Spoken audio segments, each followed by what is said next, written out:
자, 이제 드디어 1930년대 히틀러가 집권하면서 그 당시 히틀러가 집권했을 때 독일군 상황을 이렇게 보면은 한마디로 절망적이었다 이렇게 그 얘기를 하고 있습니다. 그러니까 바이마르 공화국이 나름대로 저 한스 폰 세크트를 중심으로 여러 가지 군비 증강 계획을 발전시키고 또 실천에 옮기는 그런 프로그램을 작동을 시켰는데 정작 보니까 실적이 이게 충분치가 못하다. 그렇게. 그러니까 세계 경제 위기가 있었고, 그 다음에 또 엄청난 그 인플레로 독일 국내 경제가 안 좋았기 때문에 여러 가지로 그 재정 조달에 어려움이 있었기 때문에 그렇다. 이제 그렇게 얘기를 할 수가 있고.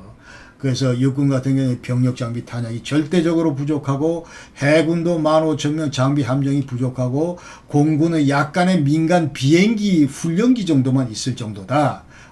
그래서 전반적으로 볼 때 이제 베르사유 그 협정에서 제안하고 있는 그런 수준보다 약간 조금 그 위에 있는 뭐 그런 수준밖에 안 됐다. 이제 그런 얘기입니다. 그러나 그 근본적인 계획 자체는 여전히 지금 있다 이 말이죠.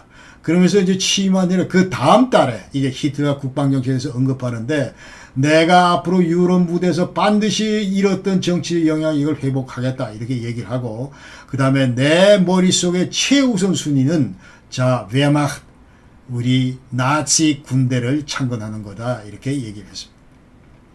그러면서 이제 10월 달에는 국제연맹을 탈퇴를 했다. 그래서 나치 군비 증강 계획, 히틀러 그 군비 증강 계획을 보면은, 자, 히틀러가 그 수상을 취임했을 때부터 이제 2차 세계대전 시작 때까지, 그러니까 1939년 9월 1일 그 폴란드 칠 때까지를 요 기간 내에 이제 군비를 어떻게 증강을 했는지, 이제 그걸 이제 지금 말씀을 드리는데, 그러니까 35년부터 본격적으로 이제 3군 증강을 시작을 했고, 그 다음에 이제 가장 걸림돌인 이 베르사유 조약의 군비 제한 조항, 이거를 언제 폐기 공식 선언을 하냐면, 히틀러가 1935년 3월 16일 날, 자, 칙령을 발표하면서, 나 이거 더 이상 인정 못해 해가지고, 이제 완전히 여기서부터 자유롭다. 그렇게 하면서, 이제 본격적으로 군비 정강에 발을 걷어붙입니다. 그러면서 102개 사단 360만 명을 이제 그 목표로 계속 키워나간다. 이제 병력 같은 경우는 최초에 자기가 33년도 그 당시에는 11만 5천 명이었는데 그러나 1945년도에 이제 징병제를 도입을 하고 그러면서 110만 명으로 증강을 해서 이제 전쟁 시작을 하면 동원해가지고 450만까지 갈 수 있다. 이제 이렇게 전부 얘기를 하고 있고 그 다음에 1938년도 오스트리아하고 그 다음에 이 체코슬로바키아 수데텐란 이거를 전부 합병을 했습니다. 합병하면서 그 당시 이제 그러니까 완전히 양쪽 나라로부터 쏟아지는 이런 병력 이런 것들로 15개에서 약 한 20개의 사단을 보충할 수가 있었다. 이렇게 얘기를 하고 있고 그 다음에 해군 같은 경우도 이제 잠수함도 만들고 비밀리에 건조해서 그 다음에 57척의 그 잠수함을 이미 그 데니츠를 중심으로 전부 다 이제 구축을 했고 그 다음에 공군 같은 경우도 1939년도 이제 전쟁 초기에 이미 4,000대의 그 항공기를 만들었다. 게링을 중심으로 해서 자 이와 같이 이제 전력 증강을 했다. 그런 얘기입니다. 그래서 다시 한번 이제 병력이 사단 증가치를 보면은 34년도에 21개 사단 3개 기병 사단으로 했는데 그 다음에 40만이 됩니다. 40만이 되고 그 다음에 보병 사단도 늘어나고 그 다음에 3개 기갑 사단이 추가로 또 생기고 그 다음에 36년도에는 또 52만으로 늘어 계속 지금 상비군이 기하급수로 계속 늘고 있습니다.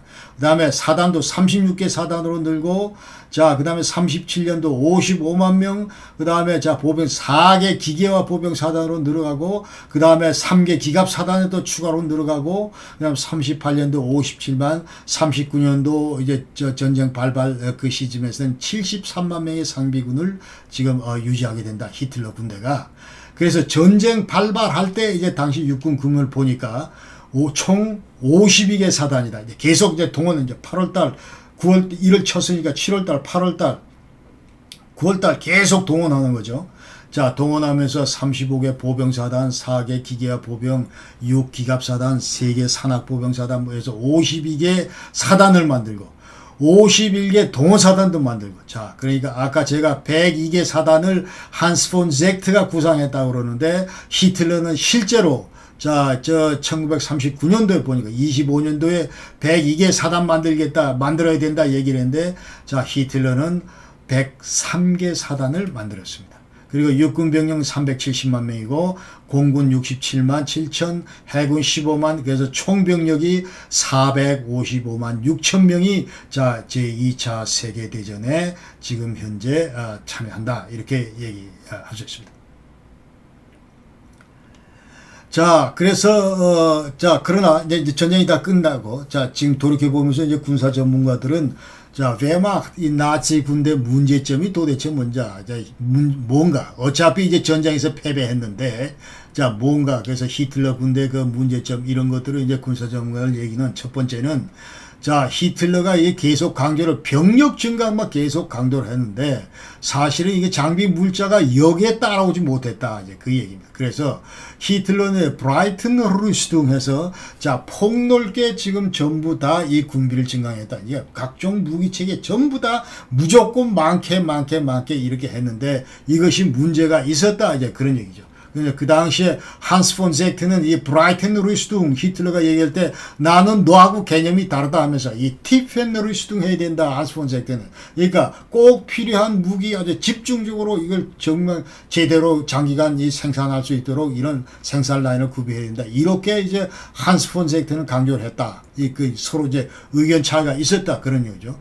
그래서 계속 지금 이제 독촉을 하고, 그러다 보니까 이제 34개 사단의 경우는 이게 무기 장비가 완전히 절대적으로 부족했고, 그 다음에 예비대 같은 경우, 자, 1파, 2파, 3파, 4파, 이런 식으로 계속 이제 축차 투입을 하는데, 우리가, 에자츠야, 자, 예비대, 이 예비대 같은 경우는 병기 소지율이 10%밖에 안 된다. 이제 그런 얘기입니다. 그리고 탄약 보유량도 15 전투일밖에 안 된다. 이제 그런 얘기. 그러면서, 자, 병청이나 물자시설 이런 것들이 이제 불충분했기 때문에 전장이 질 수밖에 없었다. 이제 그런 얘기인데. 자, 그래서 이제 최초 4달분 예비 물자 이런 것들 전부 확보를 해야 되는데 이게 실패를 했고. 그래서 이제 보병 탄약도 60%, 곡사포는 45% 뭐 이 정도밖에 안 된다. 그런데 전쟁 초기에 전혀 이런 문제가 대두되지 않았던 그 본질적인 이유는 독일군이 블리츠크리그 전격전을 했기 때문에 그렇다. 이런 얘기. 그러니까 물자 부족 현상이 대두가 안 됐다. 이제 그런 얘기. 신속하게 계속 전차로 밀면서 진압해 나가면서 했기 때문에 사실은 이 물자 부족이 초기에는 이제 드러나지 않았다. 그런 얘기. 그 다음 두 번째 문제는 갑작스런 그 전력 증강으로 인해서 경제적 문제점이 많이 생겼다. 그래서 군부나 정치권들은 전혀 이 경제 분야에 대해서는 관심이 없었다. 이제 그런 얘기입니다. 그러니까 지금 현재 민데스페샤풍 이런 게 이제 독일말이 이런 게 있는데 이게 뭐냐면은 자, 최소 그 조달에 필요한 그 품목 그 수를 얘기합니다. 그러니까 예컨대 이제 자 기관총을 만든다 하면은 회사 A라는 회사가 기관총을 만든다 하면은 이 기관총을 올해만 만들 것이 아니고 계속 내년 내후년도 계속 만들어내나 그러나 미니멈으로 만들어낼 그런 수량이 있다면 이거를 충족을 해야지 계속 그 생산 라인을 가동시킨다 이 말이죠. 이거는 이제 완전히 사업주 그 입장에서 사업자 입장에서 이제 이런 개념이 있는데 저 군부나 정치권은 전혀 이런 개념이 없었다. 그러니 그러면서 이와 같은 문제가 이제 1940년에 대두가 됐는데 그러니까 매년 3만 6천 개 기관총을 이제 생산을 하는데 나중에 보니까 이제 뭐 이 저 다 사용을 못하는 그런 상황 계속 남아도는 이제 그런 상황. 그러니까 저 업체 입장에서는 3만 6천 개는 무조건 저 생산을 해야 지금 현재 이 저 수지 타산이 맞는데 이제 그런 얘기죠. 그 다음에 해공군도 해공군의 경우는 이제 전분 인력이 절대적으로 부족했다 이런 얘기고 그래서 전문가 부족을 이제 해소하기 위해서 비록 유대계지만은 그러나 혼혈 출신들은 이제 재기용을 했다 이렇게 돼 있고 그 다음에 인력 충원하는데도 이제 문제가 있었다. 그래서 자 최전방에서 싸우는 18세에서 35세 이건 절대적으로 부족하고 그 다음에 후방에서 이제 그 근무 종사하는 이제 후방 근무 요원 35세, 45세 여기는 뭐 어디까지나 이제 충분하다 이렇게 되어 있습니다.